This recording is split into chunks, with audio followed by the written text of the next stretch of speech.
예수께서 가르치실 때에 이르시되 긴 옷을 입고 다니는 것과 시장에서 문안받는 것과 회당의 높은 자리와 잔치의 윗자리를 원하는 서기관들을 삼가라. 그들은 과부의 가산을 삼키며 외식으로 길게 기도하는 자니 그 받는 판결이 더욱 중하리라 하시니라. 예수께서 헌금함을 대하여 앉으사 우리가 어떻게 헌금함에 돈 넣는가를 보실세 여러 부자는 많이 넣는데 한 가난한 과부는 와서 2렙돈 곧 한 고더란트를 넣는지라. 예수께서 제자들을 불러다가 이르시되 내가 진실로 너희에게 이르노니 이 가난한 과부는 헌금함에 넣는 모든 사람보다 많이 넣었도다. 그들은 다 풍족한 중에서 넣었거니와 이 과부는 그 가난한 중에서 자기의 모든 소유 곧 생활비 전부를 넣었느니라 하시니라. 아멘.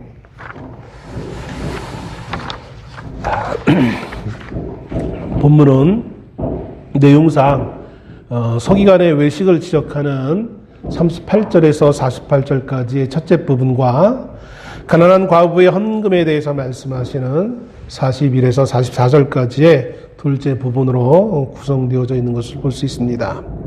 그렇기 때문에 교회에서 설교할 때는 각각 나누어서 첫째 부분만 설교한다든지 아니면 둘째 부분만 설교한다든지 해서 좀 구별하여서 설교하는 경우가 보통 많은 것을 보게 되어집니다. 그래서 저는 오늘 이 두 본문을 같이 한번 다뤄보려고 오늘 섰습니다. 그래서 사실은 분량이 꽤 많아서 시간 안에 끝낼 수 있을까? 아무리 제가 어저께 밤늦게까지 분량을 줄이고 하다 보니까 그래도 잘 안 되는 것 같아요. 그래도 모르겠습니다. 이제 한 대까지 하겠는데 오늘 본문의 말씀, 이 마가복음에 있는 이 두 본문의 이 말씀은 누가복음에서도 이 본문의 내용이 기록되어 있는데 마가복음과는 다르게 누가복음에서는 이 내용을 한 장에 기록하고 있는데 누가복음에서는 각각 다른 장에 기록하고 있어요. 물론 뭐 멀리 떨어져 있는 장은 아니지만 앞에 부분은 누가복음 20장에 기록되어 있고 마지막 부분에 기록되어 있고 두 번째 부분 뒷부분은 누가복음 21장 첫 부분에 이렇게 기록되어 있는 것을 보게 되었습니다. 또 마태복음에는 오늘 본문의 첫 번째 부분인 서기관을 지적하는 그 내용을 마태복음은 아주 길게, 마가복음에서는 지금 짧게 기록하고 있지만 마태복음에서는 매우 길게 23장 1절에서 36절까지 아주 길게 기록하고 있는, 여기에는 물론 서기관뿐만 아니라 제사장들, 장로들에 대한 잘못된 어떤 그런 모습들을 지적하는 내용 가운데 한 부분으로서 할애하면서 그들을 이제 지적하는 예수님의 말씀을 기록해 주는 부분도 마태복음에 있는 것을 보게 되었습니다. 교회가 이 두 가지 본문, 이 첫 번째 부분과 두 번째 본문을 같이 다룰 때에는 서로 상호 비교하기 위해서 같이 다루고 있는 것을 봅니다. 즉 앞에 서기관들을 향한 서기관을 대표로 하는 종교 지도자들의 외식된 어떤 믿음의 생활 모습과 반면에 가난한 한 과부의 가진 것은 없지만 그래도 마음을 다한 중심에서 나오는 그 하나님 앞에서의 아름다운 헌신 부분을 대조하면서 이렇게 교훈하기 위해 이 말씀을 같이 다루는 경우도 있는 것을 보게 되었습니다. 그러면서 많은 이제 설교에서 결론적으로 다루는 부분이 이렇게 결론을 맺습니다. 가난한 과부의 헌금을 이야기하면서 예를 들면서 우리가 하나님 앞에 헌신하는 것은 없어서 못하는 것이 아니라 우리가 자그마한 것 한 가지라도 우리의 마음의 중심에서 하는 것이야말로 아름다운 헌신이고 하나님은 그것을 받으신다라고 권면하면서 성도들에게 헌신에 대해서 한번 생각해 볼 수 있기를, 묵상할 수 있기를 결론하고 있는 것을 봅니다. 그러면서 예수님은 이 가난한 이 과부의 아주 적은 이 헌신을 사람들 앞에, 제자들 앞에서 아주 크게 칭찬하셨다 라고 결론을 맺고 있는 것을 보게 되어집니다. 그런데 저는 이 말씀을 묵상하면서 대부분의 사람들이 그렇게 결론 맺는 것이야말로 지금 예수님이 가장 꺼리는 시기에 그렇게 하지 말기를 원하는 식의 교훈을 그대로 하고 있는, 피해야 되는 결론을 그렇게 결론으로서 성도들에게 은혜를 끼치려고 하는 그런 패턴으로 설교하고 있는 것이 아닐까라는 염려를 하게 되어집니다. 왜 그러냐면 이제 본문을 보다 보면 이제 제가 설명을 하겠습니다. 예수님의 오늘 특별히 두 번째 부분인 이 가난한 과부의 이 헌금을 칭찬했다라고 결론하는 이 결론이야말로 사실은 제자들에게 그 칭찬을 목적으로 해서 이 사건을 보여주고 있는 것이 아니고, 또한 이 사건을 이 성경에 기록하고 있는 것이 아니라는 것입니다. 예수님이 가장 원하지 않는 방법으로 우리는 이 본문을 이해하고 적용하고 또 거기에 은혜 받고 또 그렇게 하는 것이야말로 아름다운 걸로, 물론 아름답지 않은 것은 아니에요. 그런데 가장 아름다운 걸로 생각하면서 그렇게 해야기를 종용한다는 것은 우리 말씀을 잘 이해하지 못하는 것이 아닐까라는 생각을 해보게 되었습니다. 그래서 이 말씀을 오늘 준비하면서 사실은 이 말씀을 작년부터 계속 같이 서로 은혜를 나눌까 했는데 준비하다가도 몇 번 준비하다가 자꾸 포기를 했어요. 오해를 해서 잘못 들으시면 그럼 뭐야, 하지 말라는 얘기야? 뭐 이렇게 결론을 내리실까봐 참 염려스럽기도 합니다. 마치 우리가 부모가 자녀들에게 야, 공부해라 이렇게 하잖아요. 근데 부모가 자녀에게 공부해라고 한다고 해서 그 자녀가 공부합니까? 공부 안 해요. 그럼에도 불구하고 뭔가 좀 자극을 받으라고 자꾸 하는 거란 말이에요. 그것처럼 사실 이 과부의 이 하나님 앞에서 이 헌신은 정말 아름다운 것이긴 합니다. 그래서 이것을 가지고 성도들에게 권면하는 것, 아주 100% 잘못된 것은 아닌데, 근데 고문이 의도하는 내용은 그것이 아니기 때문에 잘못 인용을 하면, 우리가 말씀을 이해하는데 오해가 될 수 있기 때문에, 진리는 것은 아니기 때문에, 조금 전하는데 제가 약간 좀 기술적인 어려움을 좀 느끼면서 이 말씀을 준비하게 되어졌습니다. 먼저, 사실 순서대로 38절부터 봐야 되겠지만 오늘 저는 이 말씀을 41절 말씀부터 한번 보려고 합니다. 가난한 과부의 모습을 보려고 하는 거예요.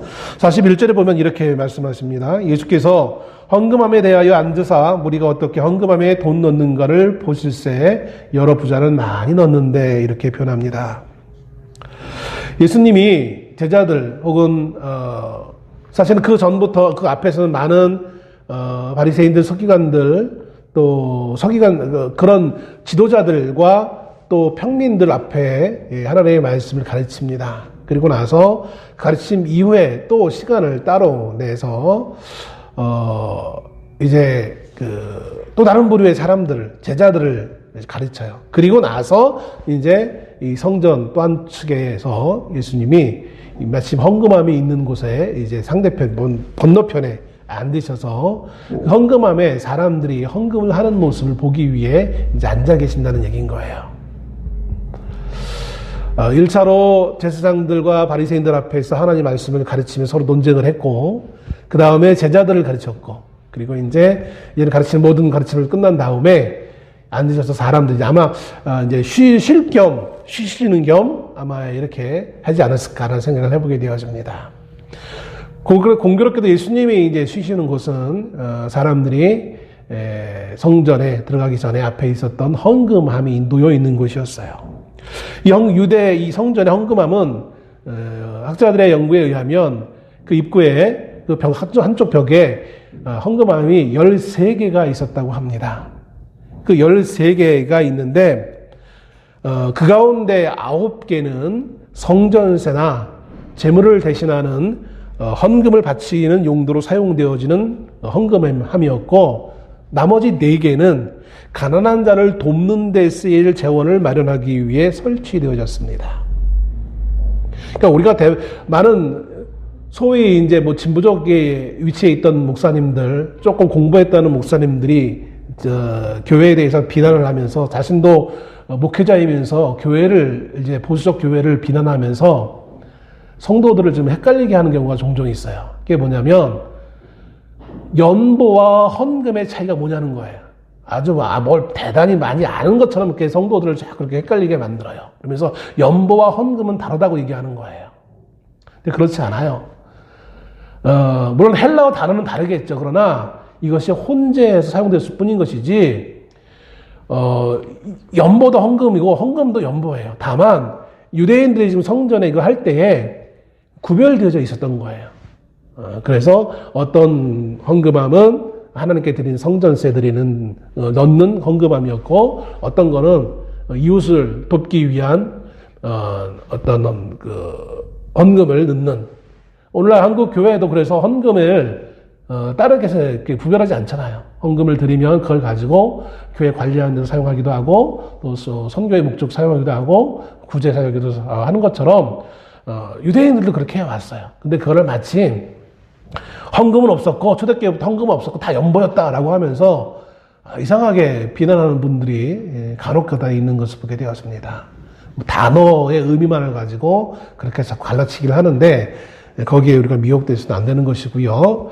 구약에서도 보면 11조가 분명히 성경에 기록되어 있는데, 11조도 제사장들과 성전을 위해 사용되어지는 11조가 있었고, 또 가난한 이웃을 구제하기 위한 11조가 있었던 것을 분명히 나누어서 설명해 주는 부분이 있는 것을 보게 되어집니다.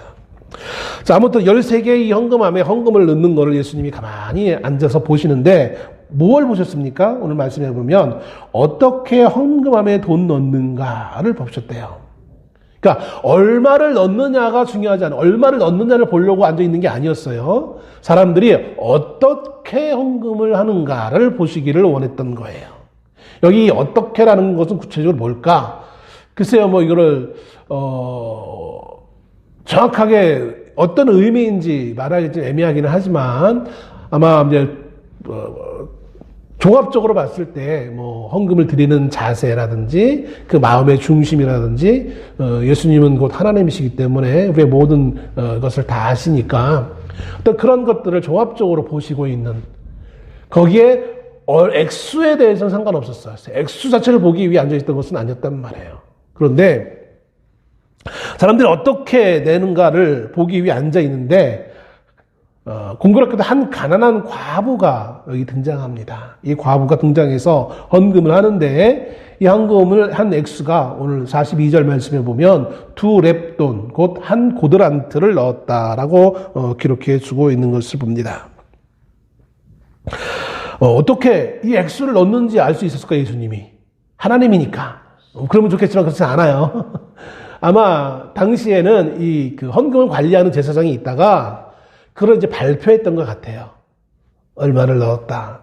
유대인이라면 가능해요. 왜냐하면 그 액수에 따라서 그들은 대단히 뭐 하나님의 큰 복을 받았다라고 이렇게 주장하던 유대인들의 입장에서는 그것도 가능할 것 같아요. 그리고 현금함 자체가 통으로 되어 있기 때문에 우리 같이 지폐로 내는 것이 아니라 동전을 냅니다. 동전을 내면 그 동전이 떨어질 때 소리가 나도록, 울리도록 헌금함을 만들었어요. 그래서 성전세는 정해져 있어요. 누구나 동일하게. 근데 정해져 있는데, 정해져 있는 그것만 내는 게 아니라 그것보다 더 내는 사람이 있어요. 왜 그럴까요? 자신의 의로움을 나타내기 위해서. 나는 이만큼 부자야 라는 어떠한 그 자기를 자랑하게 그런 사람들도 간혹가다 있다는 것이죠. 아니, 간혹가다기보다는 아마 많이 있지 않았을까라는 생각을 해보게 되어집니다. 우리 현대인의 감성으로는 이해할 수 없는데, 누가 보는 것도 아닌데 뭐 그냥 대충 넣으면 되지라고 할지도 모르겠지만, 때 유대인들은 철저하게 그런 사상을 갖고 있었기 때문에 그렇게 내는 거를 아까워하지 않았어요. 그래서 동전을 넣으면 소리가 들리기 때문에 어떤 사람이 헌금을 했구나, 그러면서 이제 그 자리에서 바로 확인해 볼 수 있는 거예요. 오늘날 우리는 이제 저희 교회는 그렇지 않지만 많은 교회들이 주보 광고란에, 소식란에 이 헌금 드린 분들의 명단을 넣습니다. 여러 가지 일장일단이 있어요. 사실 그렇게 저는 그렇게 이름 올리는 것이 좋지 않다라고 생각해서 한 번 더 저희는 개척해서 한 번도 그런 명단 올린 적은 없습니다. 교회에서 관리 차원의 교회에서 따로 이제 장부를 만들어서 관리는 하지만 나중에 이제 그 재정 장부의 수입 지출을 정확히 해야 되니까 그러나 그것을 누군가에게 알리지는 않아요. 그런 것은 아름답지 않다라고 생각합니다. 그런데 어떤 이들은 또 현실적으로 그렇게 해야만 헌금들을 더 잘한다라는 통계가 있어요. 이게 참 우리 인간이 참 이게 한계인 것 같아요. 누가 알아주면 하고 안 알아주면 안 하는 이상한 습성들이 있습니다. 자, 아무튼 유대인들은 명확하게 이것을 사람들에게 알립니다. 그래서 이 여인이 동전 2개, 2렙돈을 낸 것을 이제 누구나 다 알 수 있는 상황이 되어졌습니다. 여기 말씀에 넣는데라는 말이 나와 있잖아요.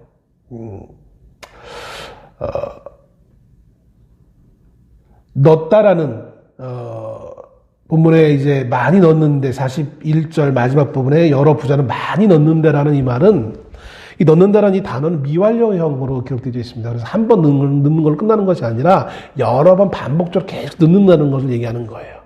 그만큼 자기는 부자이기 때문에 동전을 많이 준비해서 여러 번 넣는 거예요. 그러니까 저 사람 누가 봤을 때 저 사람 많이 넣는구나를 정확하게 알 수 있어요.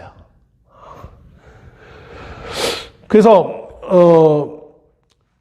그런 가운데 이제 이 과부가 겨우 2렙돈만을 내는 것을 보게 되어집니다. 과부라는 것은 또 2렙돈이라는 것은 매우 이 성경에서 또 유대 사회에서 의미 있는 중요한 어떤 그 항목이라고 할 수 있습니다. 과부라는 그 위치는 이스라엘에서 매우 특별한 보살피를 받아야 될 위치에 있는 사람이었어요. 그가 부자건 가난하건 중요하지 않습니다. 과부는 특별히 보살핌을 받아야 돼요. 다만 부자라면 그나마 그래도 좀 괜찮아요. 또 과부이지만 주변의 일가 정말 돌볼 수 있는 일가 친척이 있어서 확실하게 돌볼 수 있는 상황이라면 괜찮아요. 그런데 아무도 없는 유일하게 혼자 남은 과부라면 유대 사회에서 정말 신경을 써서 보살펴 줘야 되는 위치에 있는 특별한 사람인 것을 보게 되어집니다. 오늘 보면 나와 있는 여인도 과부라는 그 위치뿐만 아니라 더군다나 더 나아가서 어떤 과부요? 가난한 과부예요. 그러니까 정말 이 여인은 이리 봐도 혹은 저리 봐도 유대 사회에서 공동체에서 정말 특별하게 보살피고 이 여인을 돌봐주고 관심을 받아야 될 그러한 여인이라는 사실을 여기에 의미하고 있는 것입니다. 그런데 그 여인이 와서 하나님의 성전에 와서 헌금을 드립니다. 얼마를요? 2렙돈을. 렙돈이라는 것은 헬라의 가장 작은 화폐예요. 그리고 고드란트는 로마의 가장 작은 화폐예요. 굳이 렙돈으로만 끝나지 않고 고드란트를 쓴 이유는 이 성경 말씀을 듣는 사람들 가운데에는 이제 로마인들도 많이 있기 때문에 로마인들의 이해를 돕기 위해서 헬라인들이 사용하는 렙돈으로는 2개, 로마인들이 사용하는 화폐 단위의 가장 작은 걸로는 한 고드란트를 드렸다는 사실을 분명히 하고 있는 것을 보게 되어집니다. 이 가치가 얼마나 한 것인지 이 한 고드란트라는 것은 우리가 예수님이 말씀하실 때 이런 말씀하신 게 있어요. 하나님이 허락하시지 않으면 참새 한 마리가 떨어지는 것도 허용하지 않을 것이다. 근데 그 참새 2마리가 한 아사리온에 팔린다라고 말하고 있어요. 2마리가 한 아사리온이에요. 그러면 이 아사리온과 비교하면 이 한 고드란트 2렙돈이라는 것은 4분의 1 아사리온. 그러니까 이 2렙돈으로 비둘기 반 마리를 살 수 있는 거예요. 비둘기 반 마리. 이게 과연 우리에게 어느 정도 의미일까? 가만히 생각해 보니까 오늘 본문에 이렇게 말씀하고 있죠. 예수님이 이 여인이 44절에 보면 생활비 전부를 넣었다라고 표현하고 있거든요. 그날 하루를 위한 삶에 필요한 돈에 전부를 넣었어요. 그러니까 이 여인은 전부예요. 근데 그 가치가 비둘기 반마리 살 수 있는 돈이에요. 이걸 오늘 우리 식으로 한번 생각하면 뭘 할까? 제가 어저께 곰곰이 생각하는데 뭐가 떠오르냐면 전도하다 보면 제가 가끔 이제 초등학교 아이들이 학교 끝나고 학교 앞에 그 가게에서 군것질 먹을 걸 사들고 가거든요. 그때 보면 이제 뭐 여러 가지 것들 뭐 콜팝 같은 거 사가고 혹은 뭐 닭꼬치 같은 거 사잖아요. 가만 보니까 그게 떠오르는 거예요. 닭꼬치 하나. 그러니까 우리 식으로 하면 1,000원보다는 많고 2,000원보다는 작은 액수. 이게 아마 두랩돈이 아니었을까라는 생각을 해보게 되었습니다. 닭꼬치 하나를 살 수 있는 돈을 이 여인은 하나님께 헌금을 드린 거예요. 그런데 예수님이 그것을 보고 다른 모든 사람들보다 이 여인이 더 많이 넣었다라고 말씀하십니다. 왜? 그 이유는 어려운 중에서 그가 생활비 모든 것 전부를 하나님께 드렸기 때문이다. 방금 앞에서 말씀드렸던 것처럼 생활비란 하루하루 생계를 꾸려나가는 비용입니다. 즉 오늘 예수님이 이 여인이 헌금하는 것을 보고 제자들을 따로 불러요. 그러면서 이 여인이 헌금한 것, 이 여인의 아름다운 헌신의 모습을 지금 설명해 주고 있는 거예요.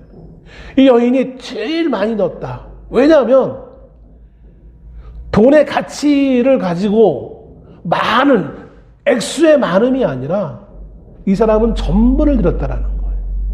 즉 다른 말로 표현하면 자신의 생명을 드렸기 때문에 생명이라는 것은 돈과 비교할 수 없는 가치가 있는 거잖아요. 자기의 생명을 드렸다라고 이 제자들에게 말씀하시는 거예요. 자, 문제는 여기까지.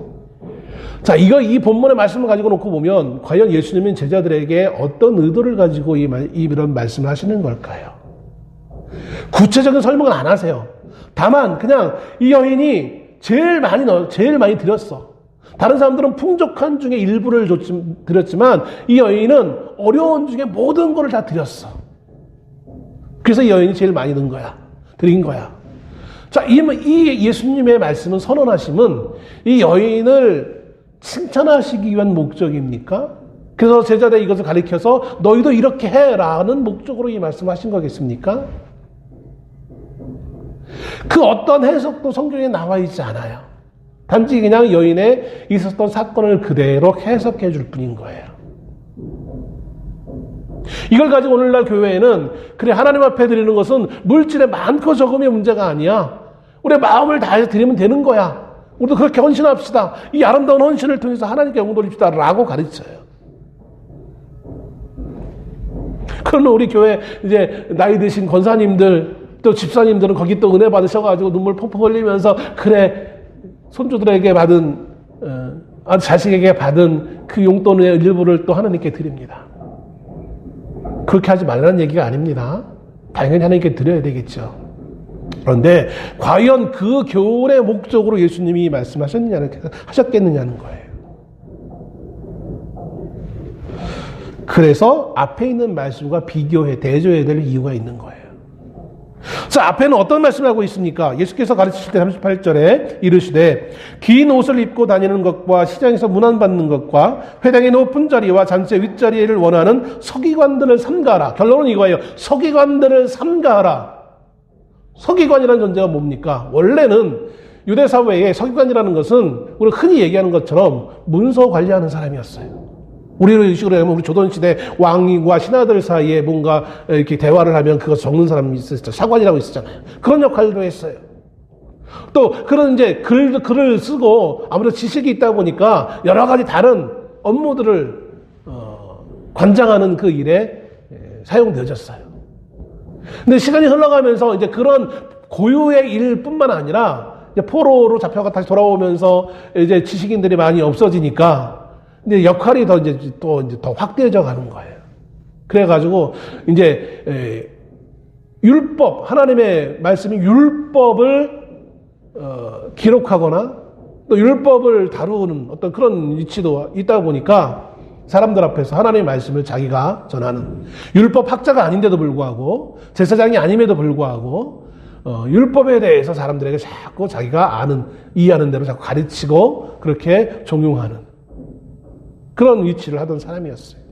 또 그는 왜 우리가 이제 예전에 그랬잖아요. 배우지 못한 분들이 많았을 때 관공서 같은데 어떤 일이 서류 같은 거를 필요할 때 보면 대신 그걸 써주고 해준 사람들이 있었잖아요. 그것처럼 여러 가지 어떤 사회적 여러 가지 필요한 문서를 하거나 또 어떤 뭐 자기가 집이나 어떤 그 밭 같은 거를 팔고 살 때에 그런 문서 작업을 도와주는 역할을 했던 사람들도 서기관이었어요. 그러니까 근데 예수님이 바로 그런 역할을 그 서기관들을 삼가하라.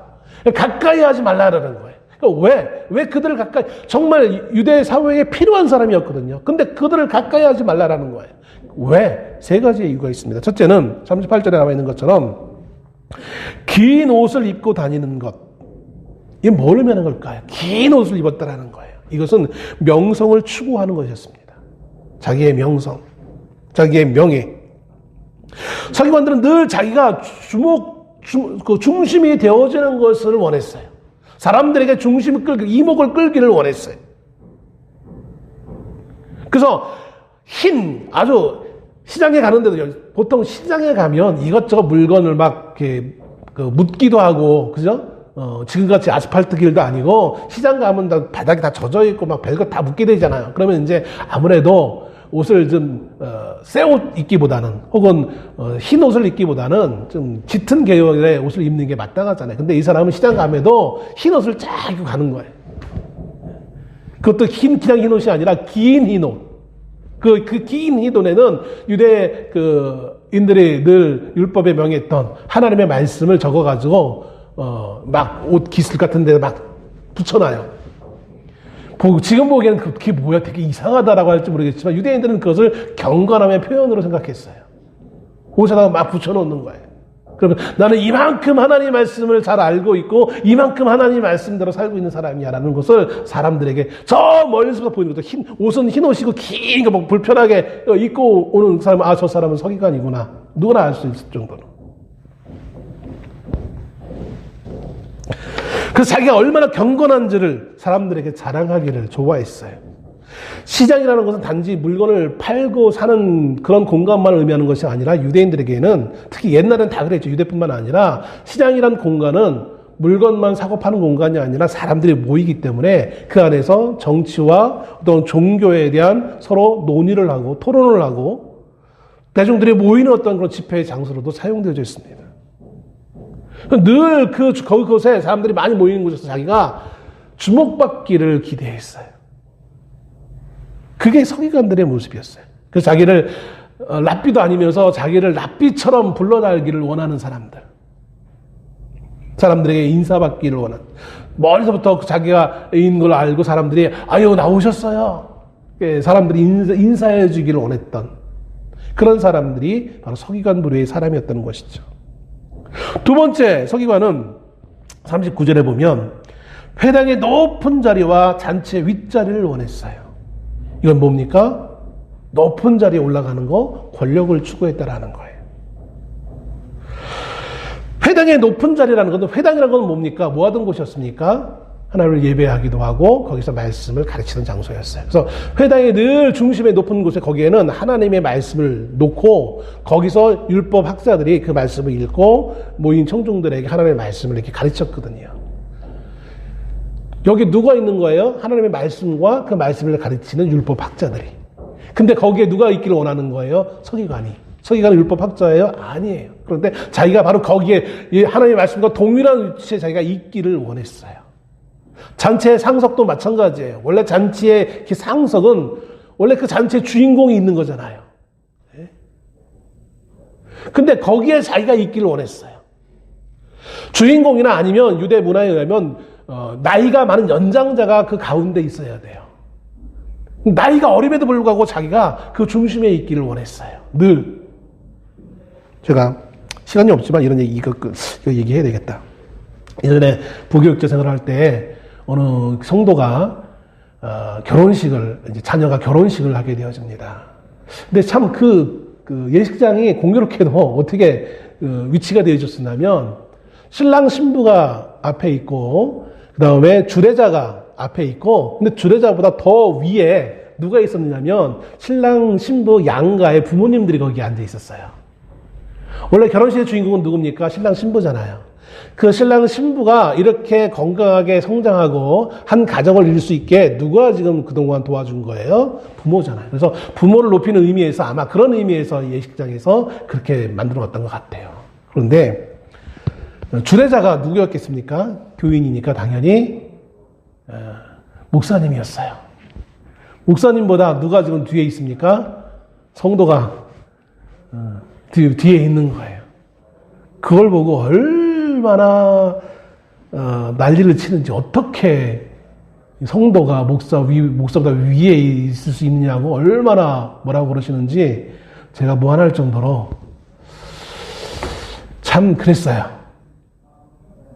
우리가 자기가 높은 자리에 있다고 해서 그 사람이 높아지는 건 아니거든요. 우리가 좀 조심해야 되지 않을까 생각을 합니다. 근데 서기관들이 그런 모습이었어요. 나보다 감히 어떻게 더 높은 곳에 있을 수 있어. 늘 권력을 추구하던 사람이었습니다. 세 번째로 40절에 보면 그들은 과부의 가산을 삼키며 외식으로 길게 기도하니. 가산을 삼킨 것과 외식으로 길게 기도하는 건 따로따로가 있는 것이 아니라 같이 있는 거예요. 이게 어떻게 같이 있을 수 있을까? 이런 거예요. 과부의 가산을 삼킨다는 이런 겁니다. 아까 앞에서 말씀드렸듯이 과부가 어떻게 하다 보니까 남편과 자녀들이 없어요.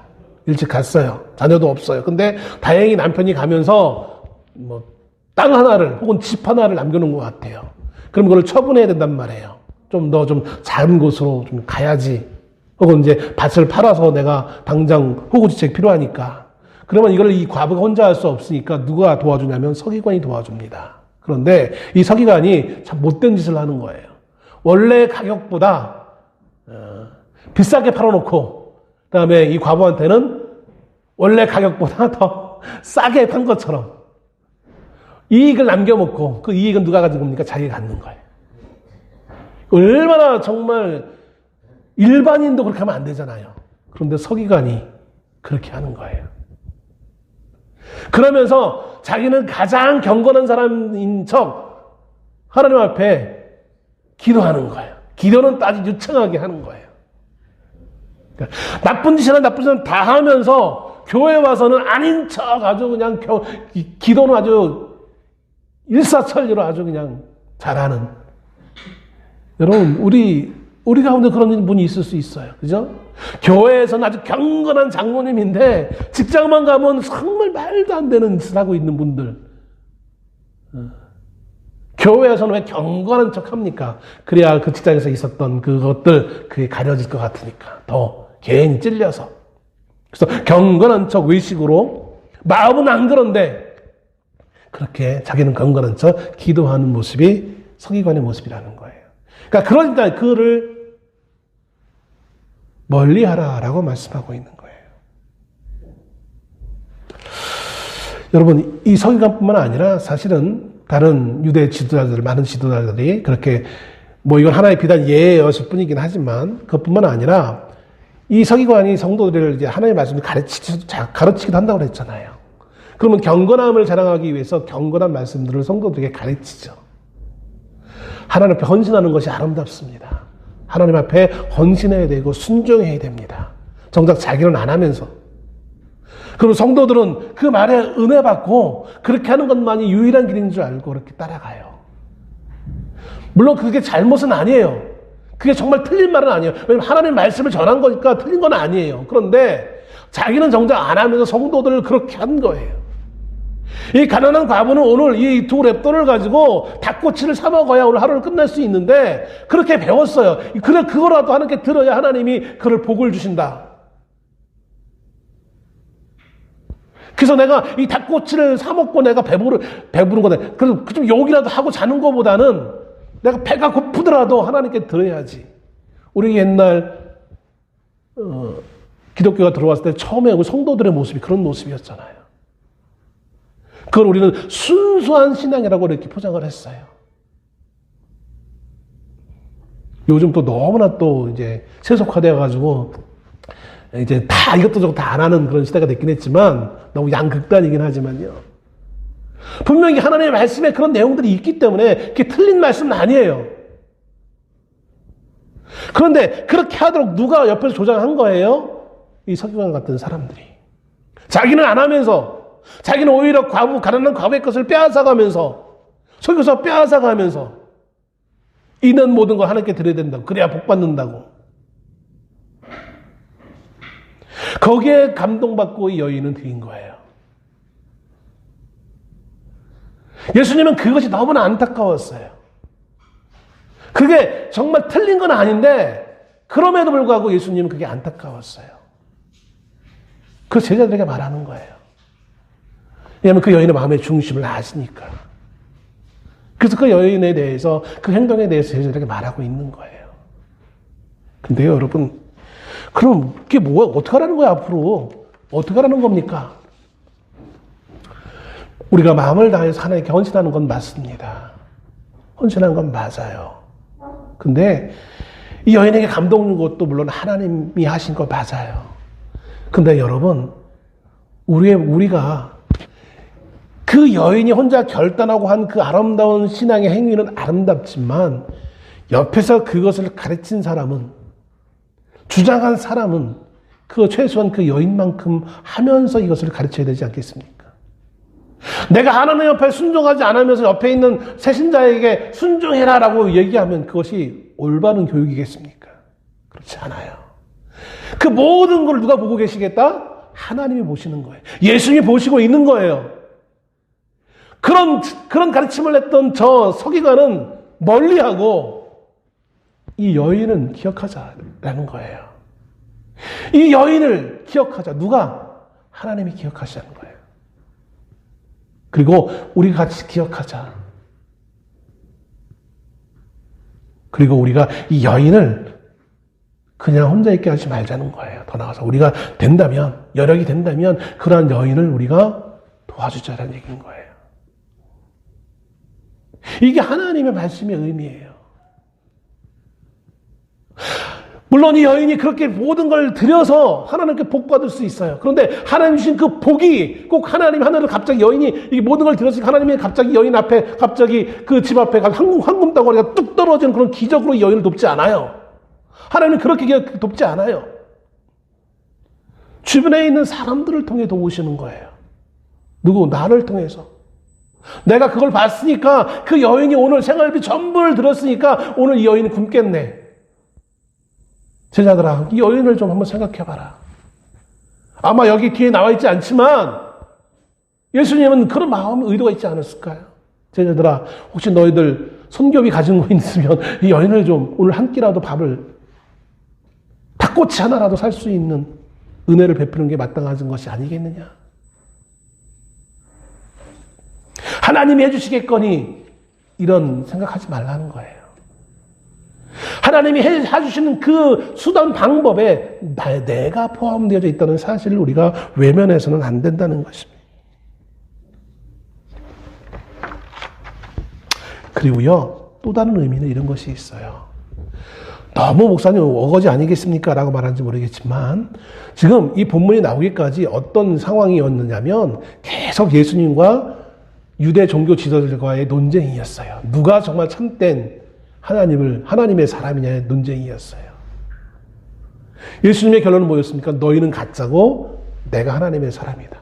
내가 하나님의 보냄을 받은 메시아다라는 그 논제가 예수님의 입장이 아니었습니까? 너희는 거짓된 것을 하나님의 말씀이라고 하면서 너희도 하지 못하는 것을 사람들이 가리키는데 나는 하겠다라는 거예요.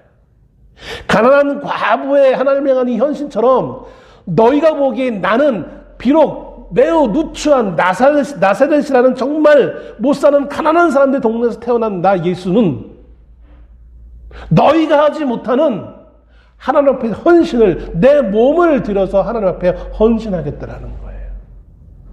이 의미가 여기에 담겨 있지 않을까라는 생각을 합니다. 즉 여기 보면 나와 있는 이 가난한 과부는 누구를 상징하고 있다고요? 예수 그리스도를 상징하고 있는 거예요.